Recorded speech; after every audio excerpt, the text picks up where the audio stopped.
मित्रांनो, एक नवीन आकडेवारी समोर आलेली आहे. आता ती आकडेवारी आहे गुन्ह्यांची. आपल्या देशामध्ये 151 आमदार किंवा खासदार आहेत ज्यांच्यावर महिला अत्याचार, बलात्कार असे गुन्हे दाखल झालेले आहेत. मी फक्त महिला अत्याचार आणि बलात्काराच्या गुन्ह्याबद्दल बोलतोय. आणि त्यामध्ये दरोडेखोरी, खंडणी वसूल करणे, खून हे इन्क्लूड केलं गेलेलं नाहीये. फक्त आणि फक्त महिला अत्याचार आणि बलात्कार असे गुन्हे आपल्या देशातील आमदार आणि खासदारांवर दाखल आहेत. असे 151 आहेत. आणि त्यामध्ये सुद्धा भाजपने टॉप केलेला आहे.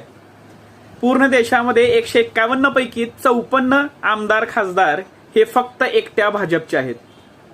आणि त्यानंतर दुसरा नंबर लागतो तो काँग्रेसचा, त्यांचे आहेत 23. किती आश्चर्याची गोष्ट आहे. तरी सुद्धा या बलात्काऱ्यांना, अत्याचार करणाऱ्यांना तिकीटं मिळतात आणि हेच आंदोलनं करतात रस्त्यावर उतरून महिलांच्या सुरक्षेबद्दल.